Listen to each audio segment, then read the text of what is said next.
प्रतीक बन गया लड़की पार्ट 1। मेरा नाम प्रतीक है और यह मेरी कहानी है। मैं अपने माता पिता की एकमात्र संतान हूँ जो दोनों शिक्षक हैं। जबकि मेरी माँ एक स्कूल में पढ़ाती है, मेरे पिताजी कॉलेज में पढ़ाते हैं। मेरे पिता का एक भाई है जो हमारे ही शहर में रहता है। उनके भाई की एक बेटी प्राची थी। प्राची मुझसे 2 साल बड़ी थी लेकिन फिर भी हम बहुत अच्छे दोस्त थे। जब हम बच्चे थे तब से हम सबसे अच्छे दोस्त थे। हम दोनों हर दूसरे दिन एक दूसरे के यहाँ घूमने जाते थे। मेरे सभी दोस्त उसे जानते थे और उसके सभी दोस्त मुझे जानते थे। इसलिए मेरे जीवन ने एक दिन एक नई छलांग लगाई जब मेरी माँ ने आउट हाउस में एक बड़ी पूजा आयोजित करने का फैसला किया। उस रात प्राची को भी बहुत सारे लोग आमंत्रित थे। मेरे पिता और चाचा ड्रिंक पार्टी करने के लिए फार्म हाउस गए थे और इस तरह मुझे मदद के लिए घर पर छोड़ गए। प्राची भी सुबह तैयारी में मदद करने के लिए आई। चीजों को स्थापित करते समय मैं और प्राची इस बारे में चर्चा करने लगे कि कैसे महिलाएं बहुत अंधविश्वासी और धार्मिक थीं। हम पुरुषों और महिलाओं के बारे में आगे चर्चा करते रहे और प्राची ने कहा कि वह किसी महिला के बारे में कुछ नहीं कह सकते क्योंकि पुरुष उन्हें समझ नहीं सकते। उन्होंने कहा कि एक महिला को समझने के लिए आपको एक महिला बनना होगा। रही बात प्रतीक की, तो वह लड़कियों के जूते में एक दिन भी नहीं बिता सकता था। प्रतीक ने उसे एक चुनौती के रूप में लिया। इसलिए उन्होंने फैसला किया कि प्रतीक एक दिन के लिए लड़की बन जाएगी। यदि वह ऐसा करता है तो प्राची हार मान लेगी और कहेगी कि पुरुष महिलाओं से श्रेष्ठ हैं। प्रतीक हारेगा तो हार मानेगा और कहेगा कि महिलाएं पुरुषों से बेहतर हैं। प्राची ने चुनौती को बहुत गंभीरता से लेने की योजना बनाई, इसलिए उसने प्रतीक को प्रथा में बदलने के लिए कोई दर्द नहीं छोड़ा। दिन भर के लिए आवश्यक पोशाकें, मेकअप और आभूषण मिलते ही वह पूरी तरह से बाहर चली गई। वह इस दिन का उपयोग अपने लाभ के लिए भी करना चाहती थी क्योंकि यह एकमात्र दिन था जब वह अपने भाई को एक लड़की के रूप में तैयार करने का आनंद ले सकती थी। इसलिए वह मेहंदी भी ले आई जिसे उसने प्रथा पर इस्तेमाल करने के लिए अपने हाथों पर रखने की योजना बनाई थी। वह गई और वैक्सिंग और थ्रेडिंग के लिए किट के साथ साथ लगभग सैलून से एक विग खरीदी। वह मुझे एक कमरे में ले गई और एक कुर्सी से बांध दिया ताकि मैं दर्द के कारण हिल न सकूं, लेकिन वास्तव में वह ये सुनिश्चित करना चाहती थी कि मैं अब भाग न जाऊं क्योंकि वह इतनी मेहनत में चली गई थी। अगर मैं अब अपना मन बदल भी लूं तो भी मैं कुछ नहीं कर सकता।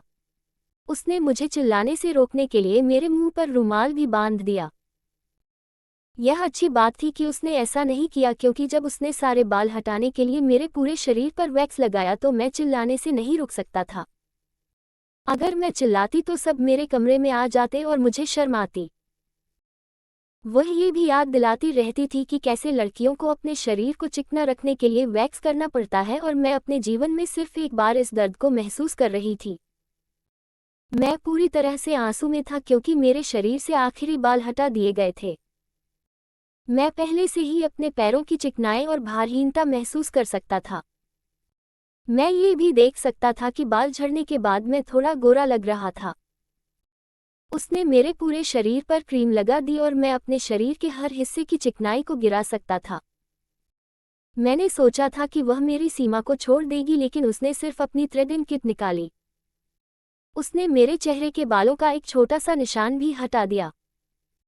हर बार जब एक बाल बाहर आता है तो वह थोड़ा सा चुटकी लेता है।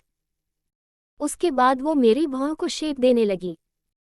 इससे मुझे असहजता हुई क्योंकि शरीर के बाल कपड़ों के पीछे छिपे हुए थे, लेकिन हर कोई मेरी भौहें देख सकता था। केवल समस्या यह है कि मैं अपना सिर हिलाने या चिल्लाने में सक्षम नहीं था। उसने मुझे अच्छी तरह से बांध दिया था क्योंकि मैं कसकर नहीं गिरा था, लेकिन साथ ही मैं शरीर के किसी भी अंग को हिलाने में असमर्थ था। अब मेरी आंखों से आंसू आने लगे क्योंकि मैंने कल्पना की थी कि स्त्री भौहें होने पर मुझे कितना अपमान मिलेगा। जब प्राची ने उन आंसुओं को देखा तो उसने मुझसे कहा कि चिंता मत करो क्योंकि भौहें 1 सप्ताह के भीतर बहुत जल्द वापस उगाएंगी। मुझे थोड़ा आराम महसूस हुआ। इसके बाद उसने मेहंदी से शुरुआत की। मुझे पूरा यकीन है कि उसने मुझे बहुत आगे बढ़ने की कोशिश करने और रस्सियों से बाहर निकलने से रोकने के लिए ऐसा किया।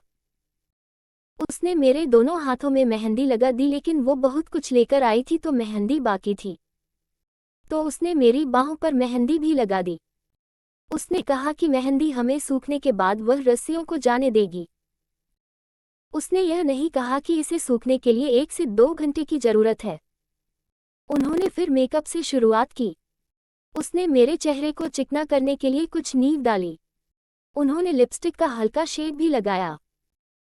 यहाँ तक कि उसने मेरी उंगली के नाखूनों और पैर की उंगलियों के नाखूनों पर हल्के गुलाबी रंग की नेल पॉलिश लगाना शुरू कर दिया, जब उसने वादा किया और मुझे नेल पेंट रिमूवर तरल भी दिखाया। आधे घंटे बाद जब मुझे लगा कि मेहंदी सूख गई है तो उसने उसके ऊपर तेल डालना शुरू कर दिया। उस बार उसने कहा कि यह मेहंदी को होली की तरह तेजी से फीका करने में मदद करेगा जब हम रंग को तेजी से हटाने के लिए तेल डालते हैं।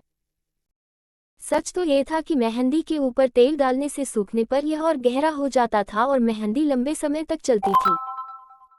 इसके बाद उसने मेरे सारे बालों को वापस कंघी करना शुरू कर दिया और उन्हें नीचे पिन करना शुरू कर दिया।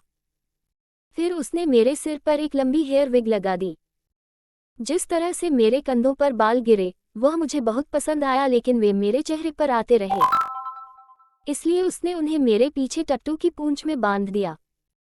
फिर उसने मेरे मेकअप का अंतिम टचअप शुरू किया, थोड़ा सा आई शैडो जोड़ना और मेरे गालों को फुलाना। अंत में मेहंदी की कोशिश के रूप में मैं उसे नीले रंग की सलवार सूट पहन सकता था। उसने मुझे बालियों पर क्लिप, एक हार और पहनने के लिए एक कंगन दिया। शुरू में उसने मुझे चूड़ियां पहनाने की कोशिश की, लेकिन मेरे हाथ फिट नहीं हुए, इसलिए उसे कंगन ही होना था। मेरे पूरी तरह से तैयार होने के बाद उसने कहा कि मुझे कुछ याद आया। उसने फिर से मुझसे मेरे कपड़े निकलवाए और फिर ब्रा पहनवाए, जिसे उसने रुमाल से भर दिया। अब उसने कहा कि लुक वास्तव में पूरा हो गया है।